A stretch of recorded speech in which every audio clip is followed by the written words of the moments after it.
Rahim, wassalatu wassalamu ala ashraf al-mursalin. À travers cette vidéo, je compte vous présenter 3 méthodes pour intégrer du code CSS à une page HTML. Bon, là, j'ai préparé un fichier simple, index.html, conductware, HTML, head, meta pour imposer le charset AUT avec un titre intégration du code CSS à une page HTML. Le body qui est vide et j'ai fermé la balise HTML. Et là j'ai mon navigateur où j'ai chargé mon fichier index.html. Donc je vais l'actualiser et vous voyez qu'on a uniquement le titre d'intégration du code CSS à une page HTML. On va mettre du contenu pour pouvoir le styliser par la suite. Donc on va mettre un petit contenu. Je vais créer une petite div, voilà, et je vais y mettre et insérer un titre et 2 paragraphes. Un titre de type H2,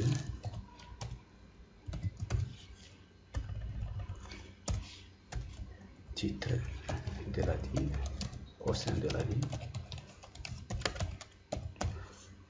et voilà, je vais mettre 2 petits paragraphes.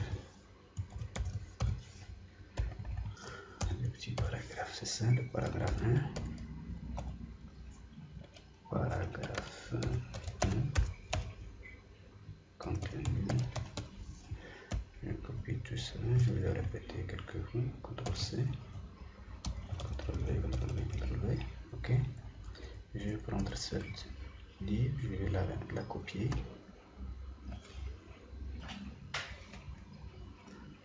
Donc je la sélectionne. CTRL-C et puis je vais la recopier en tapant CTRL-V au clavier. Je vais écrire que c'est le paragraphe 2.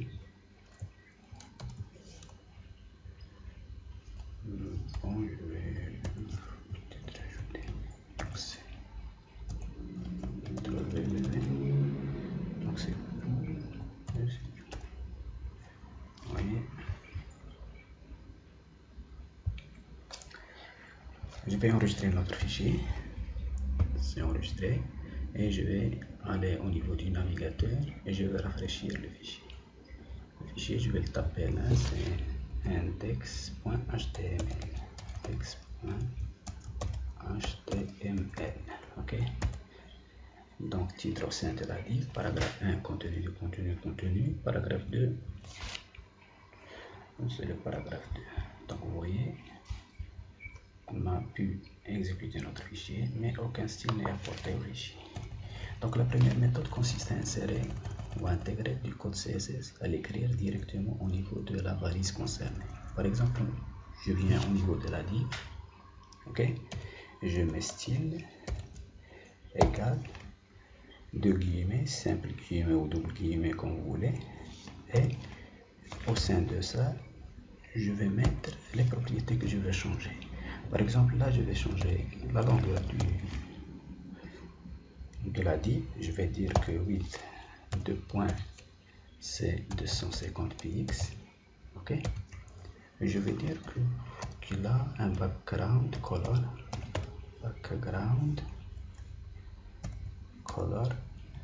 De point. Je vais dire que c'est red. Ok. Bon, pour la dernière propriété imposée, j'ai le droit de mettre point virgule ou de l'omettre sans problème. Je vais enregistrer le fichier et je vais aller au niveau du navigateur et rafraîchir la page. Je vais voir ce que ça donne. Vous voyez, titre au sein de la div, paragraphe 1, contenu. Donc le style introduit au niveau de la div a été pris en compte. Je vais augmenter un peu la taille, je vais mettre 450 là. Je vais par exemple au premier paragraphe et je vais dire que je vais imposer un autre style. Je vais changer la propriété color du texte, c'est la couleur du texte, et je vais dire que je vais l'écrire en white line, ok. Et je vais dire que la taille du texte, font size, est égale de 1,2 em. Donc c'est 20% plus grande que la normale, que la taille de texte par défaut. Tirer plutôt. Donc là, je vais enregistrer le fichier et je vais le rafraîchir au niveau du navigateur. Voilà. Vous voyez que paragraphe 1 contenu. Donc on a pu intégrer du CSS, écrire du CSS ou styliser notre page web avec l'introduction du code CSS au niveau des balises concernées.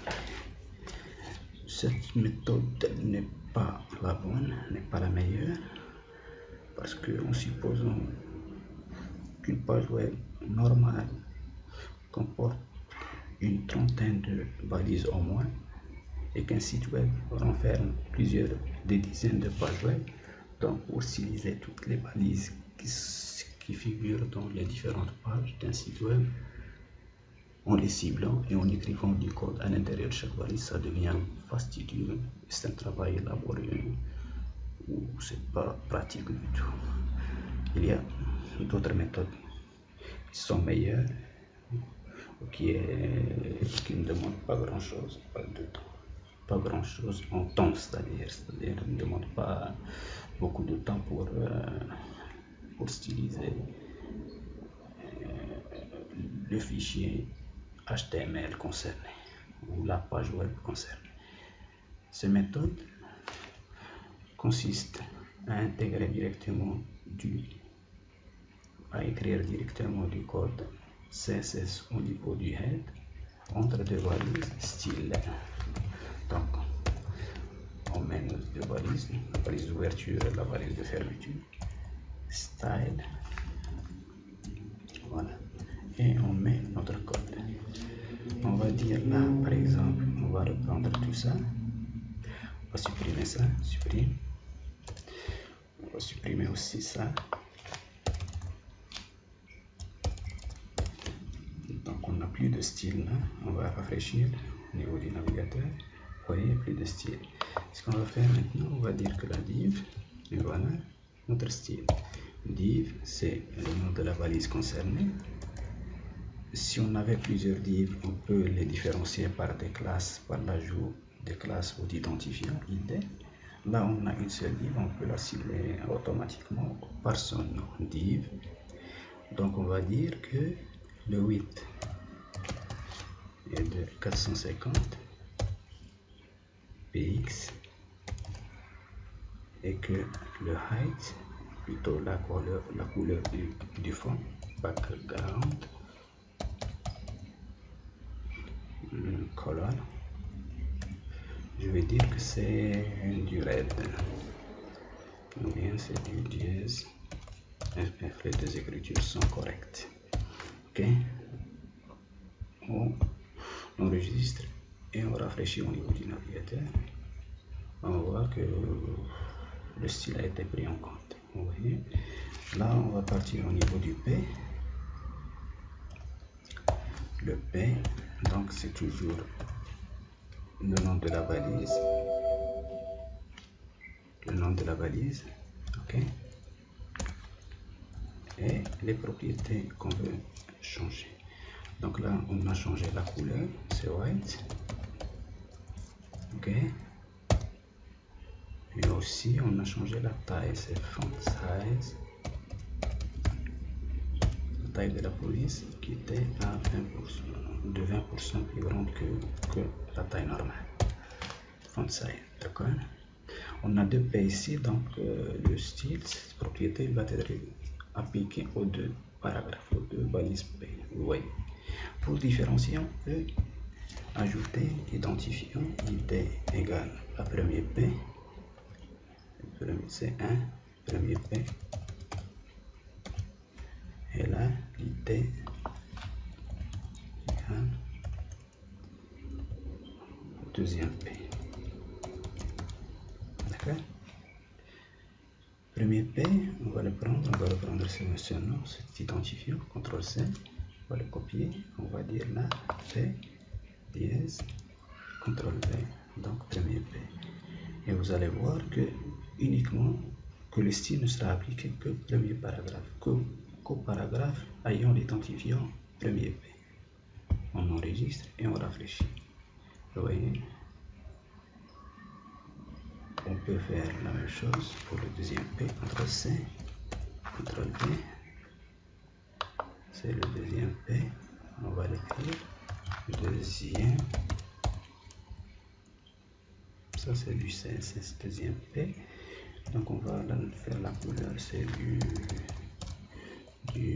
bleu, et un font size, on va le réduire à 0,9 par exemple, ou 0,8, le réduire de 20%. Ok, on a enregistré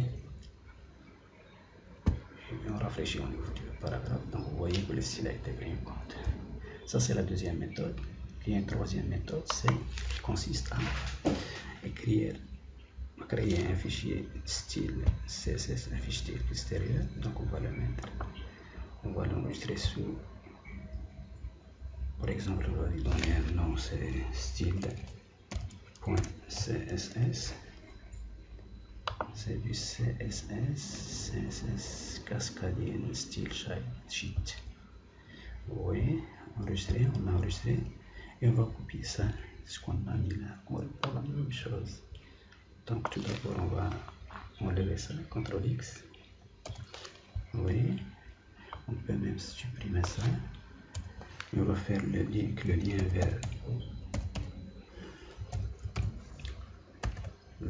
notre fichier extérieur style.css. Donc c'est href est égal à style, puisqu'on est sur le même répertoire, on va écrire style.css. Le type est égal, c'est du texte sur CSS.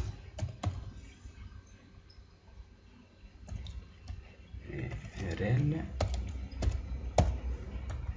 c'est style sheet. Donc là c'est optionnel pour le HTML5, c'est optionnel de mettre le type. On peut le mettre comme on peut le mettre, pas le mettre, l'omettre c'est. Donc on va enregistrer et on va voir qu'est-ce que ça donne. Vous voyez que ça n'a pas marché.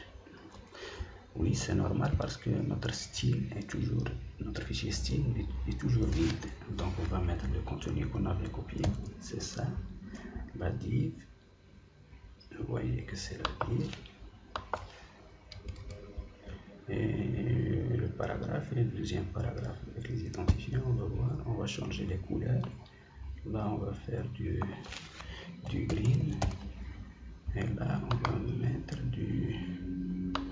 la couleur, on va faire du yellow, c'est du peut-être dièse FF00, ok. On enregistre et on rafraîchit au niveau du navigateur.